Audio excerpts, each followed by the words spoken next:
Welcome to Toffee TV. It is the player ratings. Everton 2, Mansfield Town nil. Pretty straightforward night at Hill Dickinson Stadium tonight. Typical Carabao Cup game. Although I did think we had obviously a lot more control than sometimes you see. No real scares. Well, no scares at all whatsoever tonight. They had a little bit of a spell about 10 minutes before half time where he kept the ball and won the ball back when it was recycled. But apart from that, it was a pretty straightforward night for Everton, where we got the job done thanks to 2 second half goals. So could have been a potential banana skin, as all these games are, especially with there being no extra time and going straight to pens, as Manchester United have found tonight. We done what we needed to do. We got through the game. We scored a couple of goals. We give most of the players a run out. Nice to see Mykolenko back on the pitch. That's a real boost ahead of Saturday's game at Wolves. And there's a bit more balance there. Gives us a little bit more balance. Listen, Mansfield put all their men behind the ball, made it really difficult for us. I'd like to have seen us play with a little bit more intensity, but it's just not the way it is when you're playing against teams like a League One team. They're just not gonna. Players are just not gonna kill themselves because they know that opportunities will arise during the game, which they did. So, yeah, pretty straightforward. Pretty straightforward win for us. Make sure after this video you check out my match reaction and you check out my vlog as well for more on the game. But let's get into the player ratings. I want to make this as quick as possible. I have no energy left. I have absolutely no energy left. I didn't start the day feeling very, very well, and I'm certainly not finishing it feeling much better. In fact, as I said, my energy reserves are really, really low. Mark Travers in goal obviously came in, had nothing to do at all, really. Didn't have anything to do. One catch, that was it. One dodgy kick, and that was it. So I'll give him a 6 for today. Seamus Coleman coming in at right back, played the full 90 minutes, and I thought he was brilliant. I really did. 5 tackles, won 6 of his 8 duels, won 3 out of his 3 of his aerial duels. I thought he was brilliant, and I thought what was brilliant about him was he was the only one, certainly in the first half, who was willing to throw a tackle in when a tackle was needed, was willing to go to ground, was willing to go for 50-50s, especially with the game being and the ground being quiet, other than really the Mansfield Town fans. You're never going to get the crowd bouncing for these games. It just never happens. But he got the crowd going a little bit and I think he knows the power of that. Going in for a 50-50 when the game's a little bit quiet or it's the opposition are getting a little bit of a head of steam. And I thought he was brilliant he barely played a game in the last, in 2025, he's barely played a game. And to come in for a game like this and play 90 minutes.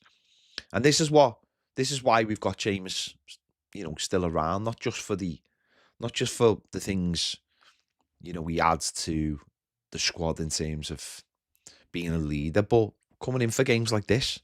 So I'm not saying this means that he starts on Saturday or anything like that, but it was brilliant to have him in there. Brilliant to play, to captain Everton at Hill Dickinson Stadium. I think he has now equalled Neville Southall's record for playing in consecutive seasons for Everton.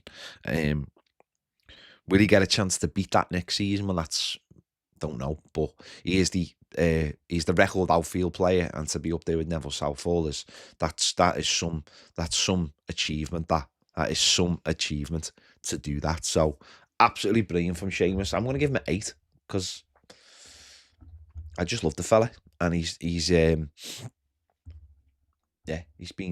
what he's done tonight, and brilliant.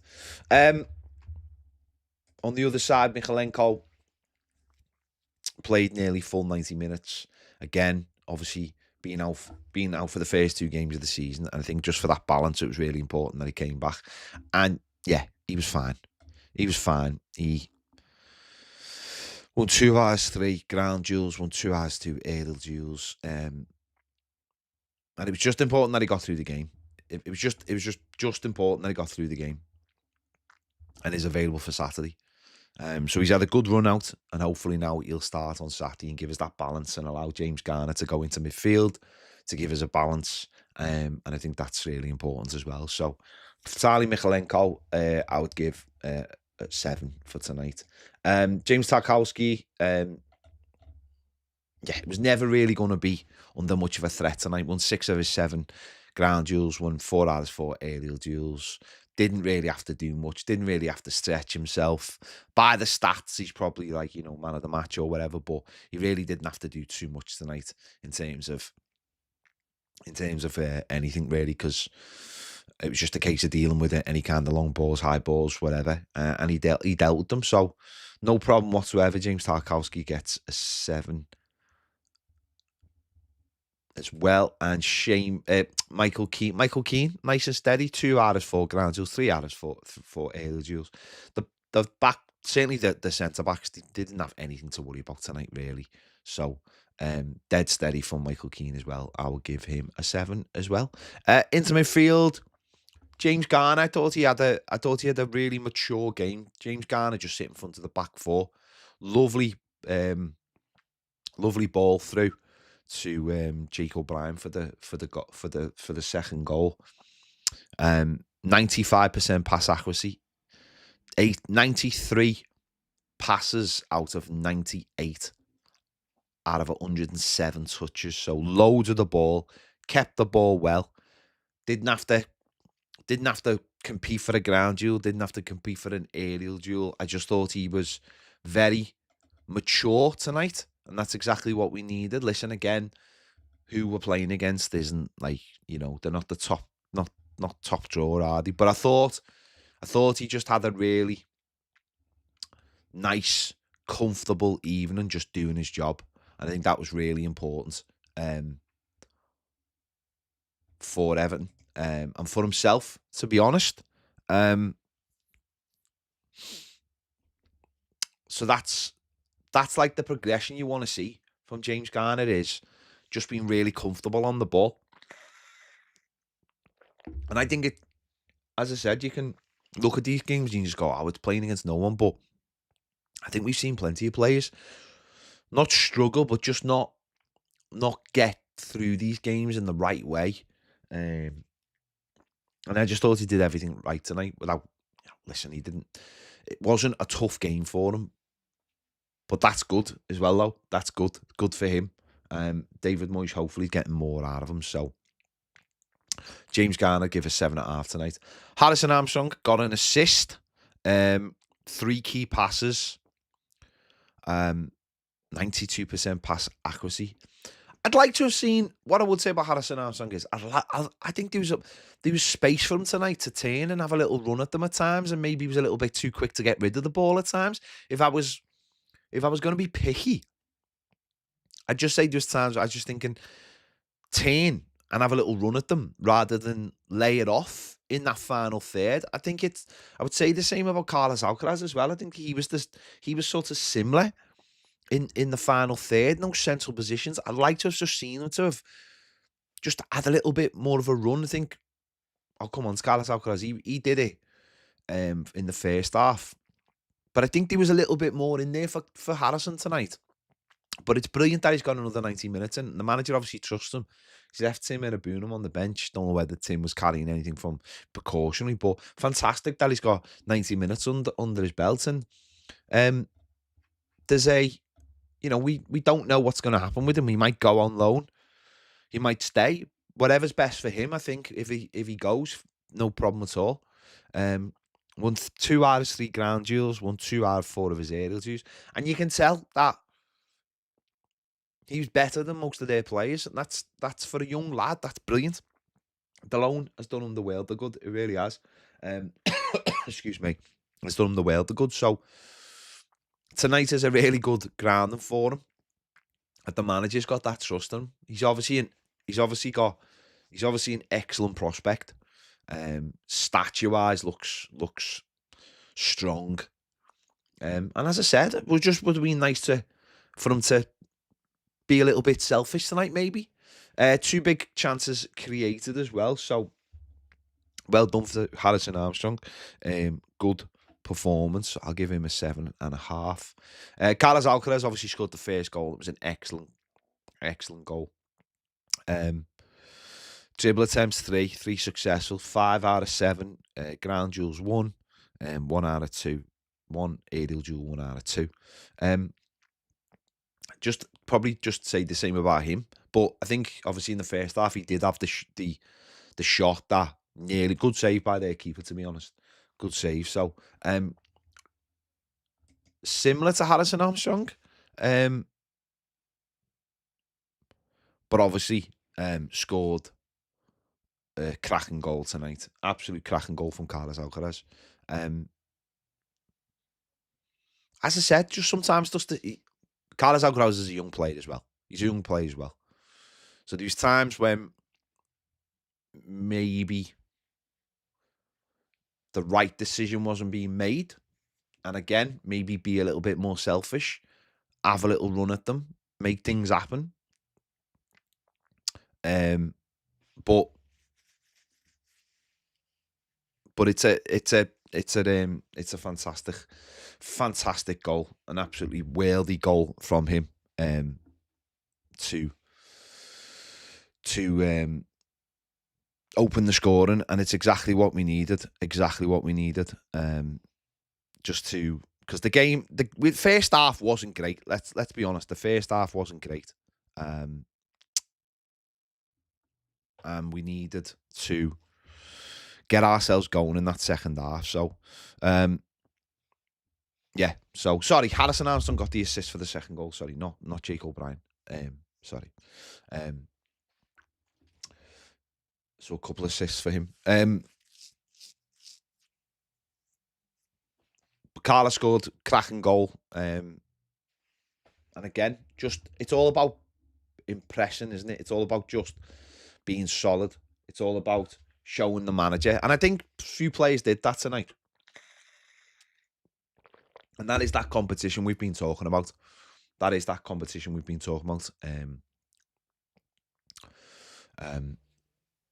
Where people say, well, where's he going to play? Let them all fight it out.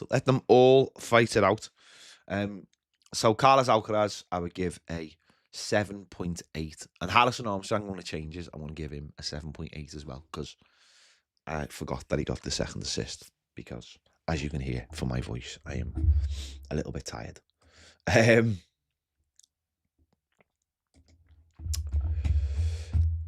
Moving on.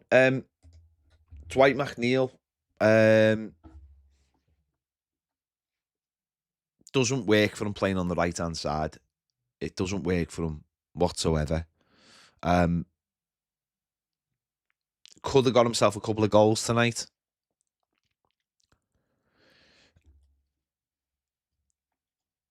I thought in the first half some of his passing wasn't great. Some of his invention wasn't great.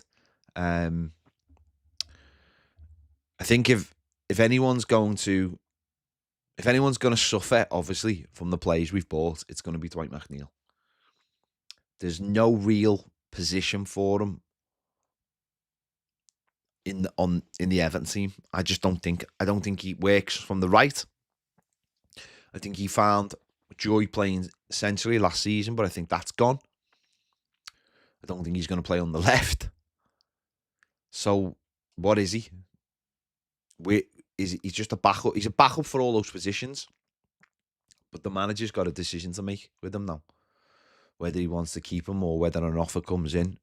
I think if an offer comes in for him, I think he leaves, personally.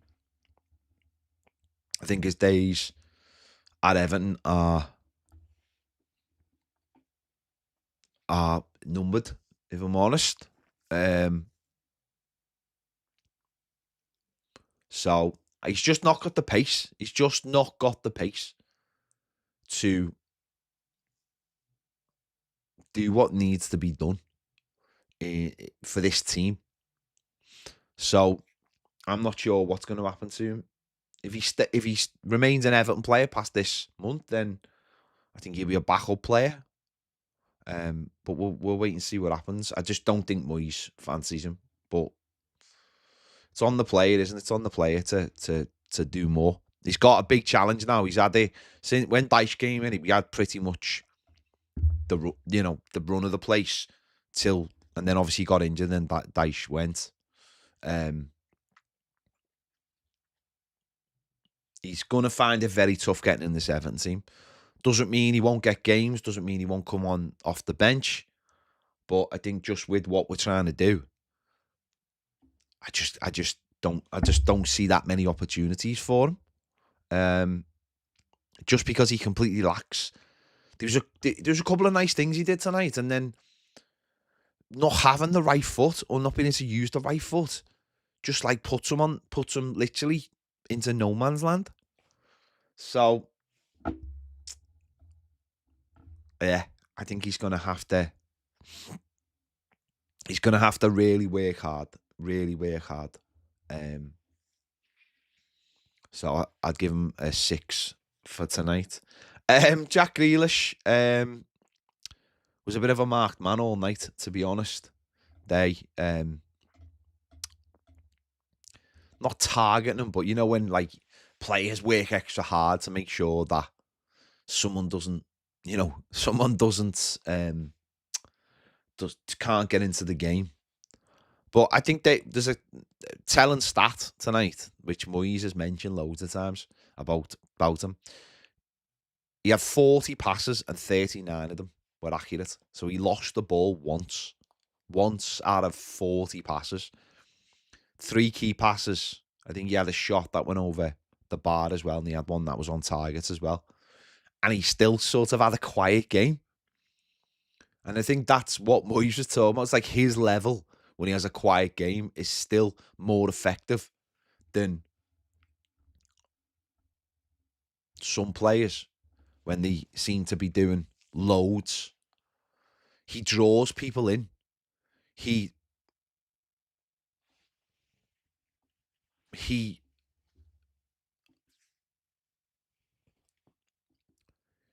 you'll have 3 people marking him.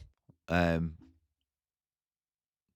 that gives space to everyone else. And if we've got an Njai in the team and we've got a Diblin in the team, then that's going to be really good for them as well. Obviously, Premier League teams aren't going to have 3 men marking Grealish. But even with his quieter game, he still had a massive effect on it. So yeah, it was a quiet game for him, to be honest. It was a quiet game for him. He only played an hour, but that's a good hour for him to play. So Jack would probably just give a 7 to tonight. Even though he wasn't brilliant, but I still think he what he did was really important for the team.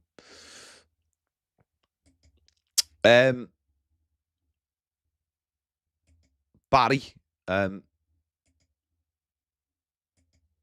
had some moments. I think every time we played the long ball, Barry had an opportunity to get in, and I think it just goes back to something I was saying the other day about the physical side of things. Again, tonight we'll do Barry no harm. I'd like to have seen a little bit more from him. I think there was some real opportunities for him tonight if he could have read the long ball, but it just wasn't to be. And there was one in the second half where I think he was offside, but he sort of made a mess of it anyway. And that was basically Moyes had seen enough at that point and brought Beto on. So I think listen, it's very early days with him, and it's good that it's good that he's getting match experience. It's good that he's playing in these games. There's still obviously a lot to learn. There's a lot to learn. Um, and it's just a case of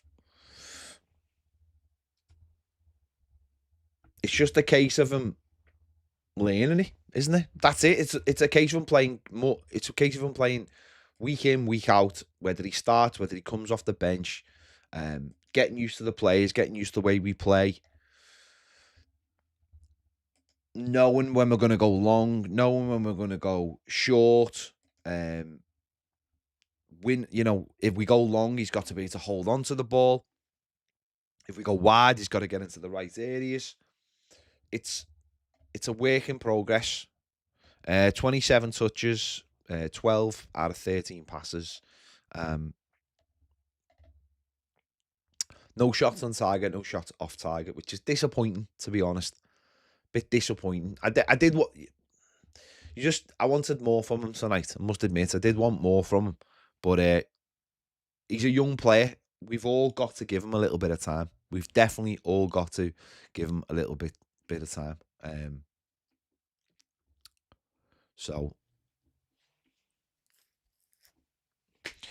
I'd give him a 6 though for tonight, personally. But I think he just needs a little bit more. And I said this on Sunday, just a little bit more physicality. A little bit more physicality. And that's it, really. Tyler Diblin, obviously come off the bench on the 60th minute for Jack Greeland. Showed flashes, had 19 touches, 21 out of 21 passes, 91% pass accuracy. Tried to get into the game. Again, early days, 3 dribble attempts, none of them were successful. Tried to get into the game, tried to take a few people on. Wasn't quite up to speed, hasn't played that many games. But again, a young player, probably trying to just a little bit like Barry, maybe just trying to do a little bit more than he needs to, rather than trying to beat the man. Maybe just keep it simple or whatever. Just because the young players and they're trying to impress, and that's fair enough. Don't mind that at all. But it's early days for him. It's early days. I think Dibble probably just needs to be involved on Saturday. Probably be involved with the England 21s then. Maybe get a couple of games under his belt for them, and then come back and then start getting more and more games. Don't forget, this is a player, I think he played about 7 minutes in Southampton's opening games. I'm not sure how much of the pre-season he played, but he's only been at the club a couple of days, so certainly not going to judge you on anything he did tonight. So yeah, I would give Diblin a 6 for tonight.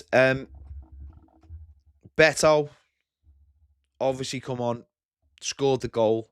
Hadn't looked up to too much before he got the goal.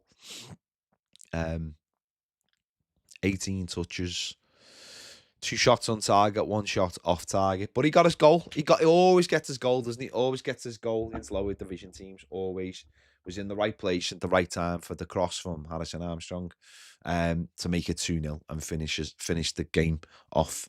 And yeah, that's what he's paid to do. Paid to put the ball in the back of the net, and he's certainly done it. And he's give the manager something to think about ahead of Saturday. Going for an away game. Does he use that experience of having Beto? We'll wait and see. He's had a slow start, and I didn't think till he scored the goal that it was improving much. But he put the ball in the back of the net for the goal, so for that I will give him a 7. Iliman and Jai come on, played last 12 minutes. Very busy. Just wanted to get on the ball. Had 13 touches, 7 out of 8 accurate passes. One successful dribble out of one. Was fine. Give us exactly what we needed at that moment, which is someone to keep hold of the ball and make things happen. So I would give Iliman Jai 6.7. Tim and Boonham, it's good to see him come on the pitch for the last 12 minutes as well.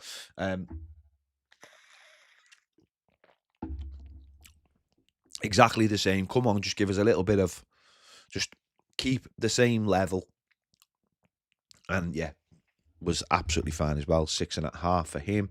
And Jake O'Brien coming on for the last 8 minutes at left back. Yeah, exactly. Again, fine. Again, 8 out of 8 accurate passes, 100% pass accuracy. Again, just come on and added quality. And can't argue with that. That we're bringing on.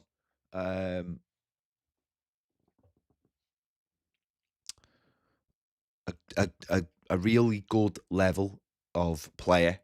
And that's what it's all about with the squad. Can we add to it? Jake, I'd give 6.5. Can we add to it the next few days and really push it out? And really, we definitely still need a right back. Probably need a number 6 and probably need a centre forward. So, and we'll see.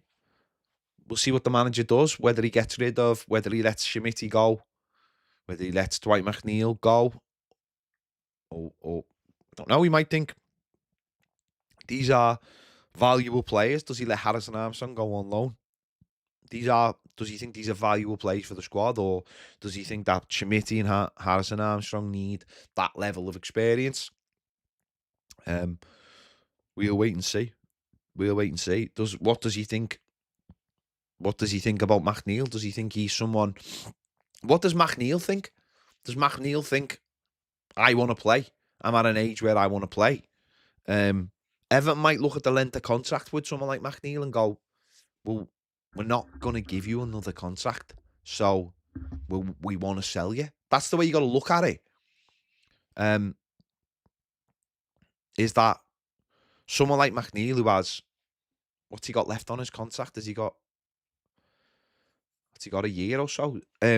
Everton probably aren't going to offer him another contract. So Everton might be looking to move him on for that very reason. If he stays, then yeah, he's a good squad player.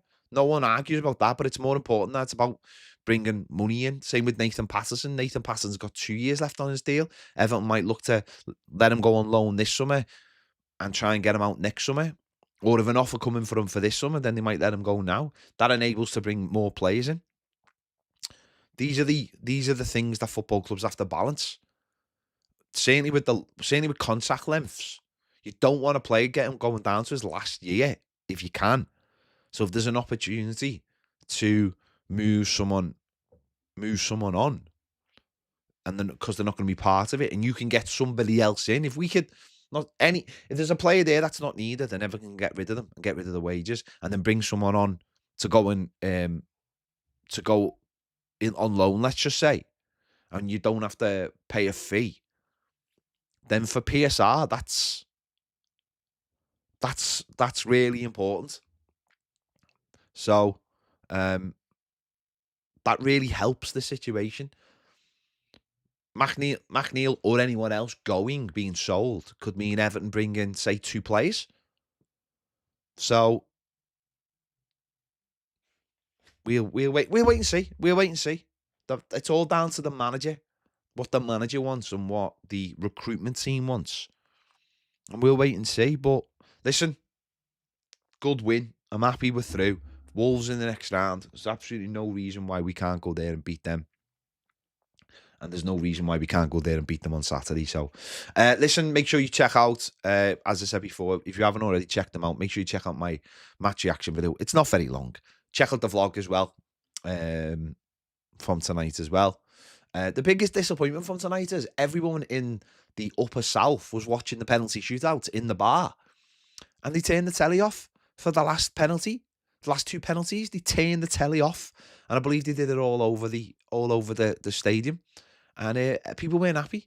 Everton want people to stay after the game and buy drinks and stuff. And they turned the tellies off and it was very annoying. So Everton need to sort of let the fans know when we can stay and when we can't stay. So make sure you check out Baz's videos as well, and we'll be doing the final word tomorrow and the match preview tomorrow, and we'll be live at 1 o'clock on YouTube.